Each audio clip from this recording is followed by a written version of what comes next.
Nessa nossa caminhada de fé, há momentos em que a dúvida se instala em nosso coração. E é natural que isso aconteça, faz parte do nosso processo. Estamos estudando a vida de Daniel e aprendendo com algumas histórias, algumas narrativas compartilhadas nesse livro para podermos colocar em prática coisas muito importantes para a nossa caminhada de fé. Na semana passada, em nosso encontro presencial, estudamos os primeiros versículos do capítulo 1 e percebemos ali que diante de tantas perdas que passamos pela vida, há uma coisa que nós não podemos perder jamais, que são os nossos princípios, os nossos valores, a partir da fé na qual professamos crer. Embora não houvesse mais templo, ainda havia um Deus a ser adorado. Embora não houvesse mais a identidade, havia ainda algo a que se apegar. E foi isso que Daniel e os seus amigos fizeram. Nesse nosso breve encontro e reflexão desse final de tarde, início de noite, eu quero convidar você a lermos mais alguns versículos do livro de Daniel, o capítulo 1, versículos 14 até o 21. Quero que você acompanhe comigo a leitura. Diz assim o texto: O cozinheiro-chefe concordou e fez a experiência durante 10 dias. No fim dos 10 dias, a aparência dos 4 jovens era melhor, e eles estavam mais robustos do que todos os jovens que comiam das finas iguarias do rei. Com isso, o cozinheiro-chefe tirou deles as finas iguarias e o vinho que deviam beber, e lhes dava legumes. Ora, a estes 4 jovens, Deus deu o conhecimento e a inteligência em toda a cultura e sabedoria. Mas a Daniel deu inteligência para interpretar todo tipo de visões e sonhos. Ao final do tempo determinado pelo rei, para que os jovens fossem levados à sua presença, o chefe dos eunucos os levou à presença de Nabucodonosor. Então o rei falou com eles, e entre todos não foram achados outros como Daniel, Ananias, Misael e Azarias. Por isso passaram a servir o rei. Em toda a matéria de sabedoria e de inteligência sobre que o rei lhes fez perguntas, os achou 10 vezes mais sábios do que todos os magos e encantadores que havia em todo o seu reino. E Daniel continuou ali até o 1º ano do reinado de Ciro. E para essa nossa reflexão eu quero começar do final desses versículos que nós lemos, do versículo 21 até o versículo 14. Mas antes é importante pontuar algo bem necessário para a nossa compreensão do escrito de Daniel. Daniel, embora na nossa Bíblia evangélica e na Bíblia católica esteja entre os profetas, Daniel não é um profeta. Daniel segue um gênero literário, uma forma de escrever diferente da forma dos profetas. Daniel está inserido num gênero chamado apocalíptico. Apocalíptico lembra Apocalipse, que é o último livro do Novo Testamento, o último livro da Bíblia, o livro de Apocalipse. E apocalíptico, o Apocalipse, ele tem a ver com isso, questões que precisam ser explicadas para os leitores, para aqueles que ouvirão o texto que será lido, porém precisa ser utilizado toda uma linguagem simbólica, para não deixar a coisa muito evidente, por questões de perseguição naquela época. Então o livro de Daniel é um livro que não é profético, mas ele então busca utilizar muitas metáforas, muitas imagens, para tornar muito claro àqueles que estão lendo ou ouvindo aquilo que gostariam de compartilhar acerca da fé em Deus. Como eu falei no início dessa nossa reflexão, há momentos na nossa caminhada em que entramos em crise, entramos em dúvida. E isso é legítimo, e isso faz parte do processo. Uma relação doentia com Deus é uma relação que se estabelece na certeza absoluta de todas as coisas. Isso não é saudável. Isso revela apenas uma doença muito grave do coração humano. A pessoa que tem certeza de todas as coisas, certeza absoluta de todas as coisas, então é uma pessoa que não precisa de ninguém. É uma pessoa que não precisa sequer de Deus, porque ela sabe todas as coisas. O caminho da fé é um caminho de dúvidas. É um caminho onde muitas vezes eu e você nos deparamos com crises, nos deparamos com perguntas, nos deparamos com essa questão: será que estamos no caminho certo? E nesse momento de perdas de muitas coisas, perda do templo, perda da identidade nacional, perda da identidade própria, como vimos no domingo passado, o versículo 21 revela algo muito precioso. E eu quero ler novamente com você. Daniel continuou ali, servindo ao rei, até o 1º ano do reinado de Ciro. Durante todo o reinado de Nabucodonosor, Daniel esteve servindo ao rei. E por que isso é muito importante? Lembrem, Daniel foi levado como escravo, retirado de sua nacionalidade, retirado de seu país, foi levado para a Babilônia, foi profundamente violentado, foi roubada a sua identidade, ele se tornou um eunuco, ele teve que aprender uma nova língua, uma nova cultura, foi retirado dele tudo aquilo que achavam que poderia identificá-lo como Daniel. Mudaram o nome dele, inclusive. E isso é muito interessante, o que está relatado no versículo 21.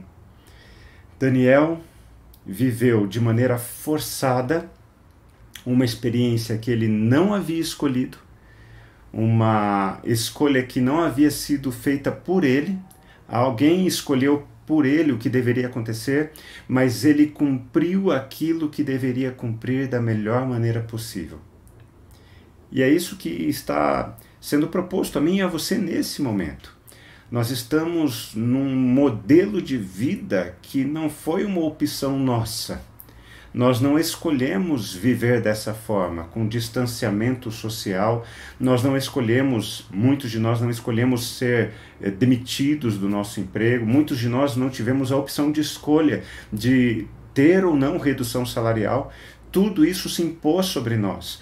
Muitos que são profissionais liberais, são empresários, estão tendo que se reinventar. Não é uma escolha, é uma imposição. Porém, o que Daniel nos ensina nessa passagem é isso. Ele viveu o resto da vida dele de uma maneira que ele não havia escolhido, que ele não havia determinado, porém, ele fez da melhor maneira possível. Ele serviu durante a vida inteira um rei que não era o rei que era do coração dele. Ele serviu Nabucodonosor até o início do reinado de Ciro. E Ciro, como os irmãos muito bem lembram, é a partir do reinado de Ciro que os judeus retornam da Babilônia. Então, ao mesmo tempo que Ciro refletia uma esperança, refletia também a olhos humanos uma tristeza. Daniel não tinha essa expectativa de voltar para a sua terra, de voltar para a sua vida. E muitas vezes é o que se impõe a mim e a você nessa nossa caminhada de fé. E agora nós vamos retomar a reflexão dos versículos 14 em diante. Vocês lembram que na nossa meditação da semana passada, Daniel havia colocado firmemente no seu coração não se contaminar com as finas iguarias do rei. E é interessante isso, porque você está num lugar diferente, uma cultura diferente, uma língua diferente, você está prisioneiro, você não tem muitas opções, você é escravo. Mas ele resolutamente propôs no seu coração não se contaminar. Eu acho essa uma expressão muito linda, e isso está no versículo 7 do capítulo 1. Porque muitas das contaminações nós podemos decidir não estar sujeitos. Por exemplo, nós decidimos firmemente não nos contaminar. Por isso, distanciamento físico. Por isso que nós cuidamos da nossa higiene, lavando as mãos, usando máscaras, passando álcool gel, evitando pegar em maçanetas, corrimões, porque tudo isso faz parte desse propósito de não nos contaminarmos. Mas há outros tipos de contaminações que podem se impor sobre nós. As contaminações de fake news, as contaminações de notícias alarmistas. Nós podemos e devemos, como cristãos, propor firmemente no nosso coração não nos deixarmos contaminar por esse tipo de influência. Devemos tomar todo o cuidado necessário. E é o que os versículos 14 em diante propõem para a nossa reflexão nessa noite. Vou ler novamente. Versículo 14. O cozinheiro-chefe concordou e fez a experiência durante 10 dias, de que os amigos de Daniel não comessem das finas iguarias do rei, mas fizessem uma dieta especial de legumes. No fim de 10 dias, a aparência dos 4 jovens era melhor, e eles estavam mais robustos do que todos os jovens que comiam das finas iguarias do rei. E com isto, o cozinheiro-chefe tirou deles as finas iguarias e o vinho que deviam beber, e lhes dava legumes. Vocês lembram que eu expliquei para vocês que uma das características da escrita, da narrativa apocalíptica é usar metáforas para explicar realidades importantes. E aqui nós vemos uma metáfora bem determinante. De um lado, finas iguarias do rei, vinhos, e de outro lado, legumes. Não sei se você consegue perceber que diferença pode haver entre finas iguarias e vinho e legumes. Pensa um pouquinho aí. Mas eu vou dar a resposta, fica tranquilo. Finas iguarias e vinho é tudo aquilo que nós, enquanto humanos, produzimos a partir daquilo que Deus criou. Finas iguarias são a baixa ou a alta gastronomia que surge da nossa cultura humana. A nossa habilidade em produzir pratos, produzir uma culinária diferenciada de acordo com cada região, de acordo com cada cultura. É o resultado, é o esforço humano a partir daquilo que nós recebemos graciosamente de Deus. O vinho é uma característica dessas. Pega-se as uvas e realiza-se uma produção artesanal, industrial, para alterar e potencializar o sabor daquilo que já é gostoso, já é agradável. De um lado temos então a produção humana e de outro lado há a utilização de legumes. Legumes in natura, legumes que não passaram por nenhum processo industrial, legumes que não passaram por nenhum processo culinário, foram servidos a esses jovens. Então aqui nós temos duas formas de nos relacionarmos com um mundo altamente contaminante. Ou nós nos baseamos na nossa capacidade enquanto seres humanos de produzir e produzir coisas boas, como finas iguarias e vinho, ou nós decidirmos nos posicionar nesse mundo, mesmo podendo desfrutar de todo esse conhecimento, de toda essa tecnologia, ainda assim decidimos não nos basear apenas em conhecimento humano, mas naquilo que Deus pode nos dar, no caso, os legumes. Perceba, esse texto não está defendendo que você deva ser vegetariano ou vegano, não tem nada a ver com isso. É uma metáfora, é uma forma de descrever algo de uma maneira poética, simbólica.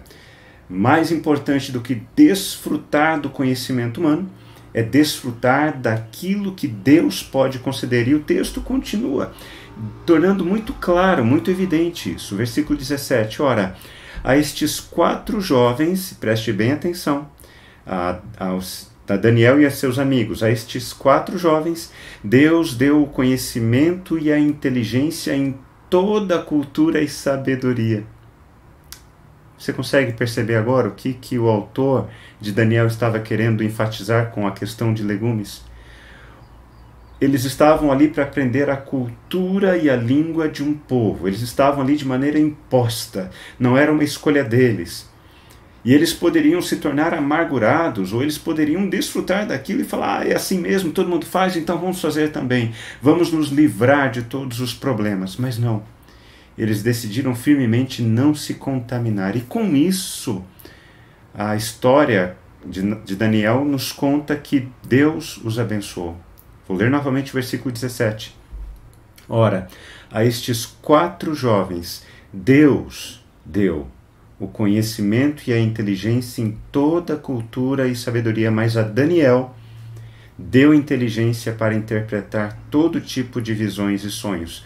Isso vai ser muito importante depois no capítulo 2 de Daniel, quando Daniel usará tudo isso que Deus concedeu a ele. Então eles se apresentam perante o rei e o rei percebe que esses 4 jovens têm algo de diferente. Caminhando para o encerramento dessa nossa breve reflexão, o que tudo isso vem a dizer a mim e a você? Nós estamos em um mundo contaminado pelo pecado, tem afetado as nossas relações, tem afetado a nossa forma de ser enquanto sociedade, mas nós podemos reagir de maneira diferente a tudo isso. E percebam, o problema não é você desfrutar da culinária, o problema não é você beber um bom vinho, a questão não é você se tornar um vegetariano, um vegano, não é isso, embora possa até envolver isso. A questão é que tipo de postura você assume diante da vida, quando a vida se impõe de uma forma que você não estava esperando. É sobre isso que fala esses versículos de Daniel capítulo 1. Que postura você assume perante a vida quando tudo dá errado? Você se conforma e diz, é assim mesmo, não tem jeito, vou fazer o que todo mundo faz? Ou você, mesmo perdendo, não por escolha própria, mas perdendo diversas coisas na vida, você ainda se mantém firme nos princípios e valores que foram plantados em seu coração? Você se rende à cultura humana? Você se rende àquilo que é produzido pela humanidade? Ou você se mantém firme na consciência de que tudo o que você recebe é dado por Deus? E então você se mantém firme nesse caminho, nesse propósito, embora haja dúvidas, embora haja perdas, você se mantém firme no caminho da fé. E eu preciso dizer isso ao seu coração. Que você nunca deixe de estudar, que você nunca deixe de se aprimorar, que você seja sempre sedento, curioso por conhecimento, por novas descobertas, mas que isso em momento nenhum substitua aquilo que é essencial no seu coração e na sua vida, a dependência de Deus. Daniel e seus amigos se mantiveram firmes no conhecimento de Deus, se mantiveram firmes na fé em Deus, e por isso foram abençoados por Deus. Porque eles sabem que, como temos aprendido nas nossas devocionais em Romanos, Deus não devia nenhum favor a eles, Deus não seria fiel a eles, mas Deus seria fiel a Ele mesmo, ao seu caráter, à sua personalidade, à sua existência. Por isso que nós pertencemos e servimos e adoramos o Deus revelado em Jesus. Não porque Ele vai nos livrar de transtornos, não porque Ele vai nos livrar da Covid, não porque Ele vai nos livrar do desemprego, não porque Ele vai nos livrar da doença, não, jamais, jamais. Nós continuamos firmes, adorando e servindo a esse Deus revelado por Jesus, porque o Deus revelado em Jesus é o mesmo Deus revelado a Daniel. É o Deus que é fiel à sua palavra, é o Deus que é fiel à aliança que um dia Ele fez com as pessoas deste mundo. E essa aliança foi cumprida em Cristo Jesus. Que você se mantenha fiel e que o versículo 20 seja evidência na sua história por causa da sua fé em Deus. Diz assim o versículo 20. Em toda matéria de sabedoria e de inteligência sobre o que o rei lhes fez perguntas, os achou 10 vezes mais sábios do que todos os magos e encantadores que havia em todo o seu reino. E Daniel continuou ali, versículo 21, até o 1º ano do reinado de Ciro. Eu creio que Deus pode direcionar a sua vida. E se até agora você está à procura de algumas respostas, talvez isso seja um sinal de que você ainda está à procura de manjares do rei, ainda está à procura de vinho, não está à procura de legumes, ou seja, você ainda está procurando a partir simplesmente daquilo que pode ser produzido pelo conhecimento, pela sabedoria e pela cultura humana. você não está se submetendo a Deus, você não está buscando a Deus. E eu quero te convidar a isso. Você tem decisões sérias a tomar sobre o seu futuro, sobre a sua vida. Coloque isso diante do bom Deus. Continue buscando, continue estudando, continue tentando encontrar alternativas diante desse novo mundo que se impõe sobre nós. Mas jamais, jamais deixe de buscar a presença de Deus. Porque Deus é o único que pode transformar todo o nosso conhecimento, toda a nossa produção em algo 10 vezes superior àquilo que nós conseguiríamos por nós mesmos. E como você já deve ter imaginado, 10 aqui não significa exatamente 10. Significa apenas que aquilo que Deus pode fazer por nós é muito maior do que aquilo que nós podemos conseguir por conta própria. Que você continue nesse caminho de perguntas, de dúvidas, de buscas, de fé, e que você continue por esse caminho apresentado por Daniel. Porque é isso que Deus espera de mim e de você. Que sejamos homens e mulheres firmados nos princípios e valores do Senhor, revelados em Jesus para nós. E que assim seja para a glória de Deus. Um forte abraço a vocês. Próximo domingo estaremos reunidos presencialmente e eu aguardo vocês lá comigo, tá bem? Forte abraço. Até!